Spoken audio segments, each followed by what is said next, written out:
වර්නිස් kitchen YouTube channel එකට අදත් ඔයගොල්ලෝ හැමදිනම ගොඩක් ආදරෙන් පිළිගන්නවා. අද මම ඔයගොල්ලන්ට කියලා දෙන්න යන්නේ වසවිස නැතුව ගොඩක් සෞඛ්‍ය ආරක්ෂිතව ගෙදරදීම chicken nuggets හදාගන්න විදිහ. ඉතින් ඔයාලා ගොඩක් දිනක් දැනුවත් ඇති විවිධ ප්‍රසිද්ධ නාම යටතේ තියෙන chicken nuggets ගොඩක් වෙලාවට MSG දාලා රසය වැඩි කරලා අධික ප්‍රෙෂර් එක සහ තාපය යටතේ මේක fry කරලා රසය සහ ක්‍රිස්පි ගතිය වැඩි කරලා තමයි තියෙන්නේ කියලා. ඉතින් ඒක මිනිසුන්ගේ ශරීරයට හිතකර නැහැ. ඒ නිසා බලමු ගෙදරදීම ගොඩක් සෞඛ්‍ය ආරක්ෂිතව ගොඩක් රසට chicken nuggets හදන්නේ කොහොමද කියලා. chicken nuggets ටික හදා ගන්න මම මෙතන පාන් පිටි 3ක් අරගෙන තියෙනවා. මම මුලින්ම කරන්නේ මේකේ වටේ වාටිය කපලා ඉවත් කර ගන්නවා.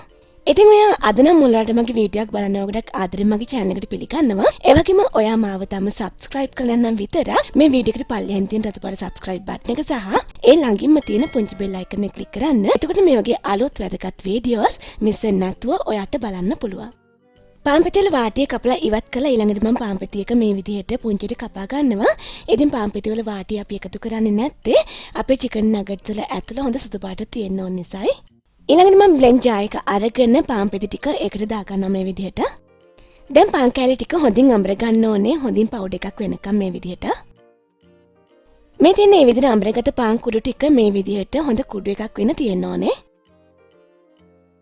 ඊළඟට අපිට අවශ්‍ය වෙන කටු නැති කුකුල් මස් ග්‍රෑම් 400ක් ඒකම මේ වගේ පුංචි කැලි වලට කපාගෙන තියෙන්නේ. දැන් මම කරන්නේ chicken ටික මේ විදිහට පාන් කුඩු එකට දා ගන්නවා. ඉතින් සුපුරුදු විදිහට වීඩියෝ එකට අදාළ සම්පූර්ණ රෙසිපි එක වීඩියෝ එකට පල්ලිය අතින් info box එකේ තියෙනවා. එතනින් රෙසිපි එක ගන්න ඕගොල්ලෝ. ඊළඟට මම මේකට එකතු කරනවා ඉඟුරු අඟලක වගේ කෑල්ලක් හොඳින් තලාගෙන ඊට අමතරව ලුණු තේ හැඳි එකක් හීනියට තලාගත සුදු ලුණු බික් 4ක් එකතු කරනවා. ඊළඟට මේ තියෙන white pepper තේ හැඳි භාගයක්. ඉතින් white pepper වෙනුවට ඔයාලට සාමාන්‍ය ගම්බිරිස් තේ හැඳි භාගයක් එකතු කරන්න පුළුවන්.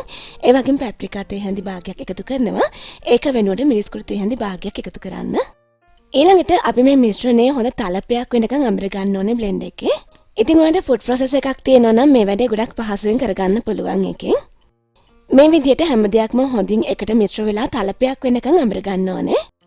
ඉතින් මේ තියෙන්නේ ඒ විදිහට අඹරගත chicken nuggets මිශ්‍රණය. ඊළඟට මම කරන්නේ මේකට තෙල් තේ හැඳි දෙකක් වගේ එකතු කරලා හොඳින් අතින් නීට් කරගන්නවා. එතකොට මේක බැද්දට පස්සේ හොඳ soft ගතියකට එනවා. සාමාන්‍ය විනාඩි 2-3ක් හොඳින් නීට් කරගන්න. ඒ වගේම මෙතනදී මිශ්‍ර වෙලා නැති දේවල් හොඳින් මිශ්‍ර කරගන්න එකට. මේ තියෙන මේ විදිහට විනාඩි කිහිපයක් නීට් කරගත්ත chicken nugget මිශ්‍රණය මම දැන් ඒක මේ විදිහට ලෑල්ලෙන් ඉවත් කරගෙන corn flour තේ හැඳි 1-2ක් වගේ ලෑල්ලට මේ විදිහට ඉහ ගන්නවා. ඉතින් corn flour එකතු කරපුවාම අපේ chicken nuggets වල හොඳ crispy ගතියක් එනවා. ඔයාලට corn flour නැත්නම් ලෑල්ලට පොල් තෙටියක් ගන්න. ගාලා chicken මිශ්‍රණය මෙන්න මේ විදිහට හොඳින් අතුර ගන්න ලෑල්ලේ. ඊළඟට තවත් තෙල් තේ හැඳි 1-2ක් වගේ chicken එකේ මතු පිටට මෙහෙම ගාලා හොඳින් තුනී කරගන්න ඕනේ. chicken මිශ්‍රණය මේ විදිහට තුනියට කොටුවට තුනී කරගන්න. මේ විදිහට. ඊළඟට අපිට මේක මේ වගේ පුංචි කොටු හැඩයට කපා ගන්න පුළුවන්. ඉතින් අපි කඩෙන් ගන්න chicken nuggets නම් මේ විදිහට කොටුවට නෙමෙයි තියෙන්නේ. නමුත් අපිට පහසු විදිහට මෙහෙම කොටුවට කපා ගන්න පුළුවන්. මේක කපන්න පටන් ගන්න කලින් පීයට හොඳින් තෙල් ටිකක් ගාලා ගන්න. එතකොට පහසුවෙන් කපන්න පුළුවන්. ඊළඟට අපිට ගොඩක් පරිස්සමෙන් chicken nuggets කෑලි මේ විදිහට ඉවත් කර ගන්න පුළුවන් ලෑල්ලෙන්. ඊළඟට ආයෙත් ඔයගලන්ට මේ විදිහට හැඩය ලස්සනට හදා ගන්න පුළුවන්. ඉතින් මතක ඇතුව ලෑල්ලට තෙල් ටිකක් හරි corn flour ටිකක් හරි ඉහලා ගන්න. ඊළඟට තෙල් ටිකක් හොඳින් ගාගත ප්ලේට් එකක් උඩින් මේ විදිහට chicken nuggets තියා ගන්නවා මම. ඊළඟට අපිට chicken nuggets වල පිට තැවුරුම හදා ගන්න ලොකු බිත්තර එකක් අවශ්‍ය වෙනවා. බිත්තරේ මේ වගේ බෝල් එකකට කඩලා දාලා ඊළඟට මම fresh milk මේ සැඳි එකමාරක් එකතු කරනවා. ඊළඟට මේ දෙක මේ විදිහට හොඳින් මිශ්‍ර කරගන්න. ඊට අමතරව මේකේ පිට තවර ගන්න පාන් කුඩු ටිකක් අවශ්‍ය වෙනවා අපිට. මුලින්ම මම කරන්නේ chicken nuggets එකක් මේ විදිහට බිත්තර මිශ්‍රණයට දාලා හොඳින් බිත්තරකින් පොඟව ගන්නවා. ඊළඟට chicken nuggets එක මේ විදිහට ගෑරුප්පකින් උස්සලා වැඩිපුර තියෙන බිත්තර පෙරෙන්න ඉඩ හැරලා පාන් කුඩු එකට දා ගන්නවා. පාන් කුඩු මේ විදිහට හොඳින් තවර ගන්නවා.